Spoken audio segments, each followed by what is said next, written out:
नमस्कार। मेरा पूरा देश सुन रहा है। राष्ट्र की आवाज 140 करोड़ लोगों की एक ही आवाज। आपके साथ मैं हूं सरफराज। मैं सरफराज सैफी आपको बताना चाहता हूं 2024 का चुनावी घमासान तेज हो गया और इस चुनावी रण में एक तरफ महायोद्धा प्रधानमंत्री नरेंद्र मोदी है तो दूसरी तरफ राहुल गांधी का इंडिया गठबंधन है। एक तरफ पीएम मोदी 400 पार का लक्ष्य लेकर चल रहे हैं, 4 जून को सत्ता की हैट्रिक का दावा कर रहे हैं, तो दूसरी तरफ राहुल गांधी कह रहे हैं कि इस बार बीजेपी 150 पार नहीं कर पाएगी।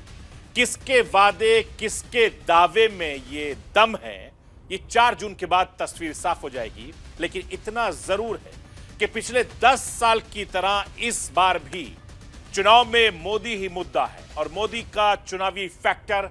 ऐसे में सवाल उठता है कि क्या एनडीए को मोदी फैक्टर कराएगा 400 पार, या विपक्ष सत्ता की हैट्रिक लगाने से रोकने में होगा कामयाब।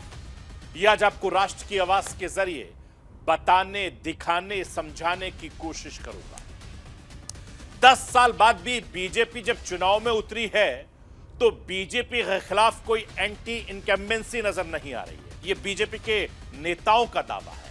भारतीय जनता पार्टी पहले से और ज्यादा मजबूती के साथ चुनाव लड़ रही है। इस तरह के दावे और वादे बीजेपी के नेता कर रहे हैं। इस बार बीजेपी का टारगेट पिछले सारे रिकॉर्ड तोड़ने का है। तमाम विपक्षी दल के नेता प्रधानमंत्री नरेंद्र मोदी को मात देने के लिए इंडिया गठबंधन किया। फिर भी चुनाव में मोदी का जादू जनता के सर चढ़कर बोल रहा है, ऐसा बीजेपी के नेता कह रहे हैं। और 2024 के चुनाव में सिर्फ एक फैक्टर नजर आ रहा है। ऐसे में सवाल उठता है कि क्या प्रधानमंत्री नरेंद्र मोदी के नाम पर बीजेपी के कितने वोट बढ़ जाते हैं। प्रधानमंत्री मोदी के चेहरे की वजह से बीजेपी की कितनी सीटों पर जीत पक्की हो जाएगी, यह एक बड़ा सवाल है। और 2014 में नरेंद्र मोदी के राष्ट्रीय राजनीति में आने के बाद से बीजेपी में क्या क्या बदला है और 2024 के चुनाव का मोदी फैक्टर क्या है, यह सब राष्ट्र की आवाज के जरिए आज आपको समझाने की कोशिश करूंगा।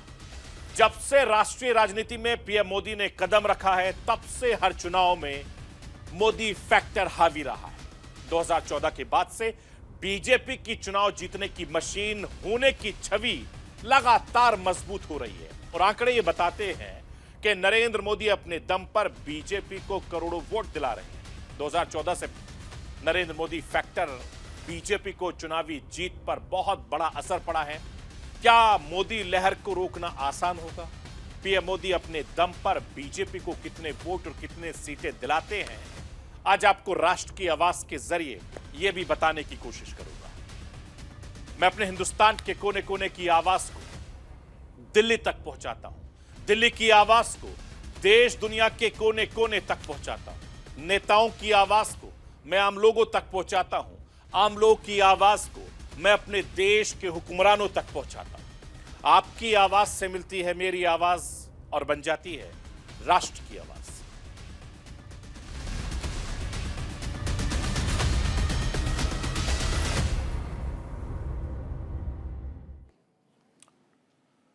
दो 2024 का चुनावी आगाज हो चुका है, जिसके लिए तमाम राजनीतिक दल अपने अपने नेताओं को मैदान में उतार चुके हैं। चुनावी लीग में एक तरफ टीम मोदी के बड़े खिलाड़ी हैं तो दूसरी तरफ राहुल गांधी के खिलाड़ी हैं और यह लीग वही लीग जीतेगा जो चुनावी मैदान में अपनी कोशिश करेगा, अपना दमखम लगाएगा, अपने वोटरों को ज्यादा से ज्यादा रिझाने की कोशिश करेगा। क्योंकि टीम मोदी का लक्ष्य साल 2024 में 400 पार का है, वहीं राहुल गांधी का लक्ष्य टीम मोदी को 150 के स्कोर पर समेटने का दावा है। लक्ष्य को हासिल करने में टीम मोदी ने पूरा दम लगा दिया है। ताबड़तोड़ रैलियां, धुआंधार प्रचार चल रहा है। टीम के कप्तान हिंदुस्तान के प्रधानमंत्री नरेंद्र मोदी खुद हैं, लगातार मैदान में डटे हुए हैं, बॉलिंग कर रहे हैं, फील्डिंग कर रहे हैं, ताबड़तोड़ रन ले रहे हैं और टीम राहुल की धुआंधार बैटिंग भी कर रही है। दोनों ही टीमें अपने अपने दावों को सच कर रही हैं, जीतने की कोशिश कर रही हैं और एक दूसरे पर भविष्यवाणी भी कर रहे हैं। जुबानी जंग भी कर रहे हैं। मैं राष्ट्र की आवाज के जरिए आपको नरेंद्र मोदी से लेकर राहुल गांधी की चुनावी सभा में क्या भविष्यवाणी हो रही है, क्या क्या भविष्यवाणी कर रहे हैं ये नेता, राष्ट्र की आवाज के जरिए आपको सुनवाना चाहता हूं। 4 जून के बाद इंडी गठबंधन आज जो 25% सीटों पर बिखरा है, लड़ाई अंदर अंदर लड़ रहा है, 4 जून के बाद वो 100% एक दूसरे के कपड़े फाड़ने वाले हैं, एक दूसरे के बाल नोचने वाले हैं। इसलिए ये इंडी अगाड़ी के लिए मुझे बताइए, कोई भी समझदार नागरिक इनके लिए वोट बर्बाद करेगा क्या? कभी भी वोट बर्बाद करेगा क्या? ये जो बीजेपी के लोग बोल रहे हैं कि इतनी सीटें आएंगी उतनी सीटें आएंगी, मैं सीधा बता देता हूं आपको, इनको 150 से ज्यादा नहीं मिलने वाली है। ये जो भी कहना चाहे कह लो, 150 से एक ज्यादा नहीं आने वाली। ये जो मोदी जी का जो फिल्म है 400 पार का, पहला दिन ही पहले फेज में सुपर फ्लॉप हो गया है। अब इनका झूठ का पहाड़, जुमलों का पहाड़ बिहार की जनता ने दहा दिया है। मैं आपको यह बताना चाहता हूं कि पिछले 10 सालों से यह देखा गया है कि साल दर साल चुनाव दर के बाद चुनाव लगातार जीत और हार के बीच सिर्फ एक ही फैक्टर होता है, वो है मोदी फैक्टर। आज के दौर में जनता से गठबंधन में प्रधानमंत्री नरेंद्र मोदी माहिर खिलाड़ी हैं। जनता से इसी गठबंधन के लिए प्रधानमंत्री नरेंद्र मोदी ने राजनीति की बनी हुई परंपराओं को तोड़ा है। दायरों को तोड़कर संवाद का सिलसिला लगातार वो बढ़ा रहे हैं। राष्ट्रवाद, धार्मिक ध्रुवीकरण, जन कल्याण की योजनाओं की आपसी गठजोड़ कर नरेंद्र मोदी ने ऐसा कॉकटेल बनाया, वो आज भी लोगों के सर चढ़कर बोल रहा है। पीएम मोदी चुनाव दर चुनाव लगातार मेहनत कर रहे हैं, राज्य दर राज्य रैलियां कर रहे हैं, रोड शो कर रहे हैं। हिंदुस्तान की जनता को खुद कनेक्ट करने की लगातार वो कोशिश करते हैं। हिंदुस्तान की जनता को विकास की गारंटी देते हैं। मैं राष्ट्र की आवाज के जरिए प्रधानमंत्री नरेंद्र मोदी को सुनवाना चाहता हूं, सुनिए कि हिंदुस्तान की जनता से वो किस तरीके से कनेक्ट होते हैं। आज आत्मविश्वास से भरा ये देश अब मोदी की गारंटी देख रहा है।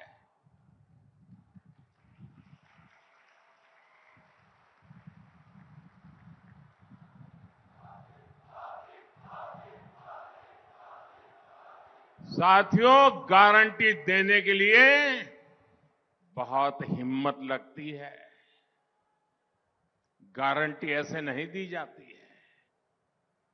जब पूरी तरह कमिटमेंट होता है, पूरी तरह रोड मैप होता है और मन में एक संकल्प होता है कि मैं इस काम को करके रहूंगा, कितनी ही बाधाएं क्यों ना आए, मैं बहानेबाजी नहीं करूंगा, करके रहूंगा।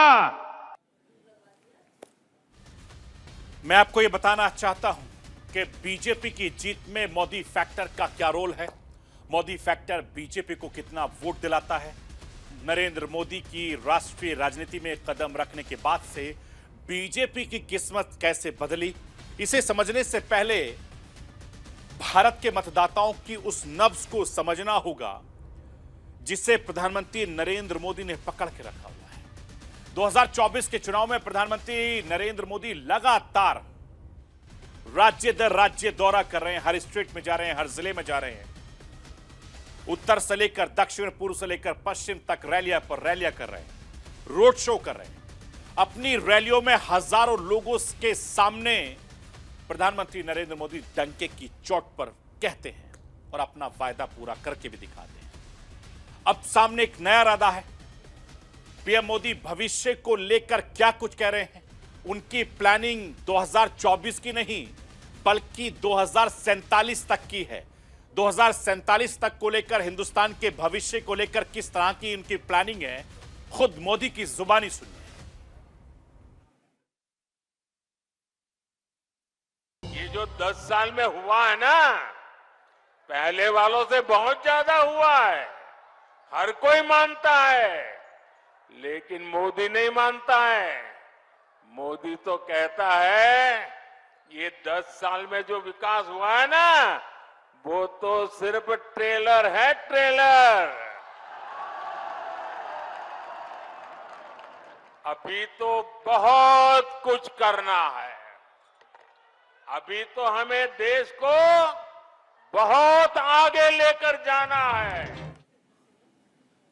मैं आपको यह बताना चाहता हूं कि प्रधानमंत्री नरेंद्र मोदी साल 2009 के चुनाव में बीजेपी का चेहरा नहीं थे। तब बीजेपी सिर्फ 116 सीटों पर सिमट कर रह गई थी। लेकिन साल 2014 में जैसे ही भारतीय जनता पार्टी ने नरेंद्र मोदी को प्रधानमंत्री पद का उम्मीदवार घोषित किया, हिंदुस्तान में मोदी फैक्टर की सुनामी आ गई। जाहिर है कि 2014 से ही मोदी फैक्टर का बीजेपी की चुनावी जीत पर बहुत बड़ा असर पड़ा है। लेकिन बड़ा सवाल यह है कि प्रधानमंत्री नरेंद्र मोदी अपने दम पर बीजेपी को कितने वोट और कितनी सीटें दिलाते हैं। गुजरात के मुख्यमंत्री रहने के बाद नरेंद्र मोदी 2014 में राष्ट्रीय राजनीति में आए थे और पहली बार लोकसभा चुनाव लड़ने के बाद सीधे सांसद बने, प्रधानमंत्री बने। बीजेपी के दिग्गज नेता मानते हैं कि नरेंद्र मोदी के नाम पर, चेहरे पर वोट मिलता है और दुनिया कहती है कि मोदी मजबूत नेता हैं और बड़े फैसले लेते हैं। मैं एक बार फिर से नरेंद्र मोदी को सुनवाना चाहता हूं कि दुनिया में हिंदुस्तान की बढ़ती ताकत पर नरेंद्र मोदी किस तरीके से काम कर रहे हैं। सुनिए उनकी जुबान। जब देश मजबूत होता है तो दुनिया उसकी सुनती है।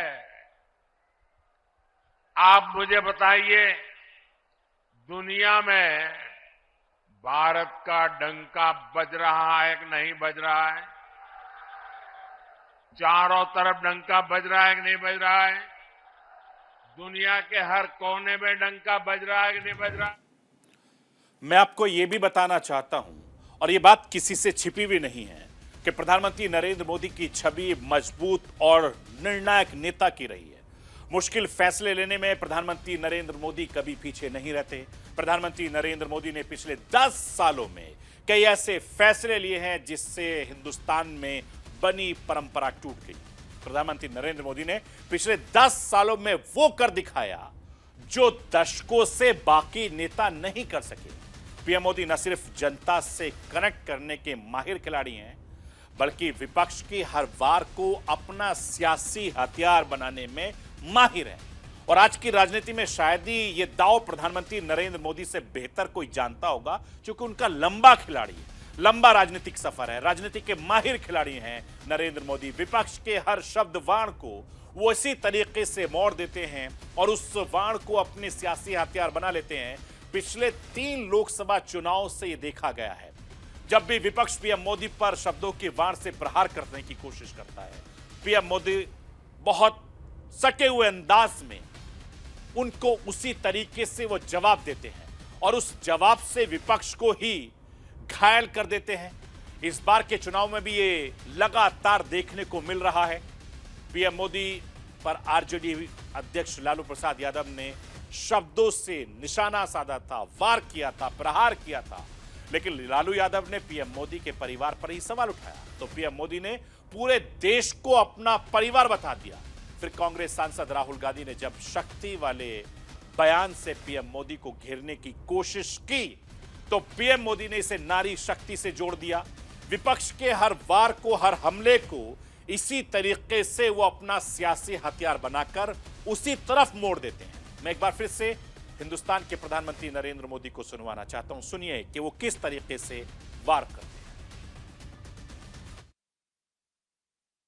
140 करोड़ देशवासी, यही मेरा परिवार है। ये नौजवान, यही मेरा परिवार है। आज देश की करोड़ों बेटियां, माताएं, बहनें, यही मोदी का परिवार है। आज देश का हर गरीब ये मेरे परिवार है। आज देश के कोटि कोटि बच्चे बुजुर्ग ये मोदी का परिवार है। जिसका कोई नहीं है वो भी मोदी के हैं और मोदी उनका है। इंडी अलायंस ने अपनी घोषणा पत्र जाहिर किया और उन्होंने कहा है कि उनकी लड़ाई शक्ति के खिलाफ है। मेरे लिए हर मां शक्ति का रूप है। मैं आपको यह भी बताना चाहता हूं कि प्रधानमंत्री नरेंद्र मोदी जब जब विपक्ष ने निजी हमला उन पर किया है तब तब नरेंद्र मोदी उसका फायदा बीजेपी को देते हैं, या यूं कहें कि प्रधानमंत्री नरेंद्र मोदी विपक्ष के शब्द वाण को बड़े ही चतुराई से उसी तरफ मोड़ देते हैं। और यह पहचान एक राजनीतिक के माहिर खिलाड़ी की। विपक्ष के हर सियासी वार को अपना चुनावी हथियार बना लेते हैं। पीएम मोदी के इसी कला के चलते भारतीय जनता पार्टी को चुनाव दर चुनाव लगातार फायदा हो रहा है और भारतीय जनता पार्टी को इसका मजबूती से असर भी देखने को मिल रहा है। प्रधानमंत्री नरेंद्र मोदी ने अपने 10 साल के इस लंबे सफर में कई मिथक को तोड़ दिया है। 10 साल पहले तक देश के प्रधानमंत्री धर्म के मुद्दे पर बोलने से, हाथ डालने से डरते थे, बचते थे। प्रधानमंत्री मोदी ने इस मिथक को भी तोड़ दिया। पीएम मोदी ने अपने कार्यकाल में हिंदुत्व और राष्ट्रवाद को बहुत बढ़ावा दिया और इसका नमूना केदारनाथ से काशी तक दिखाई देता है। और इसका सबसे बड़ा प्रमाण राम मंदिर में प्राण प्रतिष्ठा के दौरान देखने को मिला। पीएम मोदी ने न सिर्फ प्राण प्रतिष्ठा में की बल्कि उन्होंने 11 दिन का कठिन उपवास भी किया था। यानी एक और जहां वो प्रधानमंत्री पद के अपने कर्तव्यों को निभाने की कोशिश करते रहे, तो दूसरी तरफ हिंदू हृदय सम्राट वाली छवि को भी प्रधानमंत्री नरेंद्र मोदी ने बरकरार रखा। प्रधानमंत्री मोदी इसी कला के लोग दीवाने हैं, उनको मानते हैं, उनको पसंद करते हैं। प्रधानमंत्री मोदी के प्रति यही दीवानगी चुनाव के दौरान वोटों में बदल जाती है, ऐसा राजनीति के जानकार कहते हैं। लेकिन सवाल है कि नरेंद्र मोदी की राष्ट्रीय राजनीति में आने से बीजेपी के वोट में कैसा बदलाव आया, इसे समझने के लिए मैं आपको थोड़ा सा पीछे लिए जाना चाहता हूं। जरा समझिए। भारतीय जनता पार्टी ने विभाजन के बाद 1980 में बीजेपी का गठन किया। 1984 के लोकसभा चुनाव में भारतीय जनता पार्टी 224 सीटों पर चुनाव लड़ी थी और 2 सीटों पर लोकसभा जीत दर्ज कर पाई थी। लेकिन 5 साल बाद 1989 के चुनाव में ये 2 सीटें बढ़कर 85 हो गई। बीजेपी 225 सीटों पर चुनाव लड़ी थी और इसके बाद साल 1991 में बीजेपी सबसे ज्यादा 468 सीटों पर चुनाव लड़ी। उनमें से 120 सीटों पर बीजेपी ने जीत दर्ज की थी। साल 1996 में बीजेपी को बड़ी कामयाबी मिली। अटल बिहारी वाजपेयी का चेहरा बनाकर बीजेपी देश की सबसे बड़ी पार्टी बनकर उभरी। 1996 के चुनाव में बीजेपी 471 सीटों पर चुनाव लड़ा और 161 सीटें मिली। इसके बाद 1998 में फिर चुनाव हुए। बीजेपी सिर्फ 388 सीटों पर चुनाव लड़ा और 182 सीटें जीती थी। साल 1998-99 में बीजेपी ने गठबंधन की सरकार बनाई और 2004 में बीजेपी को बड़ा झटका लगा। 138 सीटों पर बीजेपी सिमटकर रह गई थी। 2009 में सिर्फ 116 सीटें मिल पाई और यह वक्त बीजेपी के लिए मुश्किल भरा था। 2014 में बीजेपी ने नरेंद्र मोदी को अपनी पार्टी का चेहरा बना दिया। नतीजा यह हुआ कि भारतीय जनता पार्टी ने पहली बार 282 सीटें जीतकर पूर्ण बहुमत की सरकार बनाई। 2019 में तो प्रधानमंत्री मोदी के नाम पर आंधी चली और प्रधानमंत्री नरेंद्र मोदी के चेहरे पर बीजेपी को 303 सीटें हासिल हुई। पिछले 10 सालों में चाहे लोकसभा चुनाव हो, राज्यों के विधानसभा चुनाव हो, नरेंद्र मोदी के चेहरे पर बीजेपी को बम्पर वोट दिलाई है। और बड़ा सवाल यह है कि ये सीटें चुनावी गुणा गणित की वजह से मिली है या फिर बीजेपी का वोट बैंक इतनी बड़ी तेजी से बढ़ा है, यह भी मैं आपको समझाना चाहता हूं। बीजेपी को 1984 के चुनाव में सिर्फ 1,80,00,000 वोट मिले थे। 1989 में वोट 3,40,00,000 पर पहुंच गए। फिर 1991 में बीजेपी को पूरे हिंदुस्तान में 5,50,00,000 वोट हासिल हुए। 1996 में ये 6,80,00,000 हो गए। 1998 में 9,40,00,000 हो गए। 1999 के चुनाव में 8,70,00,000 वोट हासिल हुए बीजेपी को। और 2004 में बीजेपी के वोट फिर से घट गए। बीजेपी को 8,60,00,000 वोट मिले थे। और साल 2009 के चुनाव में बीजेपी के वोटर और ज्यादा कम हो गए। तब बीजेपी को सिर्फ 7,80,00,000 वोट हासिल हुए थे। लेकिन 2014 के चुनाव में बीजेपी जैसे ही मोदी का चेहरा सामने रखा, बीजेपी का वोट 2 गुना ज्यादा बढ़ गया। साल 2014 के चुनाव में बीजेपी को 17,20,00,000 वोट हासिल हुए। यानी 2009 के तुलना में मोदी के चेहरे ने बीजेपी को 9,40,00,000 से ज्यादा वोट दिलवाए। और 2019 में बीजेपी ने इससे बेहतर प्रदर्शन करते हुए बीजेपी ने कुल वोट 2014 के 17,20,00,000 से बढ़कर 22,90,00,000 हो गए।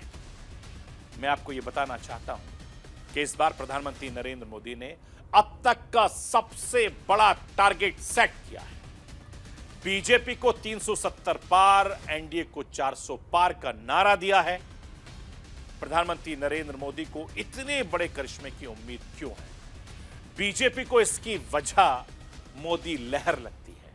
यह ऐसा बीजेपी के तमाम बड़े नेता कार्यकर्ता कह रहे हैं, क्योंकि 2009, 2014, 2019 के लोकसभा चुनाव के नतीजों की तुलना में एक पैटर्न सामने आता है जो मोदी लहर कहा सकता है। देश भर की 127 सीटें ऐसी हैं जहां 2009 की तुलना में 2014 में बीजेपी के वोट शेयर 20% से ज्यादा बढ़ गए। बीजेपी ने 2009 में इन 127 सीटों में से न सिर्फ 5 सीटें जीती थी, लेकिन 5 साल बाद 2014 की मोदी लहर में बीजेपी 127 सीटों में से 104 सीटें जीतने में कामयाब हो गई।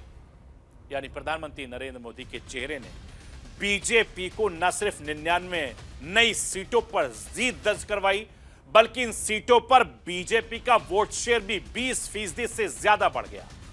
जिस मुस्लिम वोटर को बीजेपी से दूर समझा जाता था, अब उन मुस्लिम वोटर का भी एक बड़ा तबका नरेंद्र मोदी के नाम पर बीजेपी को वोट देता है। अब मोदी लहर वाली इस 127 सीटों के राज्यवार की तस्वीरों को भी मैं आपको दिखाना चाहता हूं। साल 2014 में मोदी लहर में 20% से ज्यादा वोट वाली सीटें उत्तर प्रदेश में 53 थी, जिसमें से बीजेपी ने 49 सीटें जीत ली। बिहार में ऐसी 16 सीटें थी, जिसमें से बीजेपी ने 12 सीटें जीत ली। राजस्थान में ऐसी 11 सीटें थी, जिसमें से सभी सीटें बीजेपी जीती थी। और महाराष्ट्र में ऐसी 9 सीटें थी, हरियाणा में 6 सीटें थी, आंध्र प्रदेश में 7 सीटें थी, असम में 6 सीट थी, गुजरात में लोकसभा की 3 सीटें थी, झारखंड में भी 3 सीटें थी, उत्तराखंड में भी 3 सीटें थी, पश्चिम बंगाल में भी 3 सीटें थी, जम्मू कश्मीर की 1 सीट, मध्य प्रदेश की 1 सीट, तमिलनाडु की 4 सीट थी। ये तमाम सीटों पर 2014 के लोकसभा चुनाव में बीजेपी का वोट फीसदी बढ़ गया। यानी नरेंद्र मोदी की राष्ट्रीय राजनीति में आने के बाद से उत्तर से दक्षिण, पूरब से पश्चिम तक बीजेपी का वोट शेयर काफी ज्यादा बढ़ गया।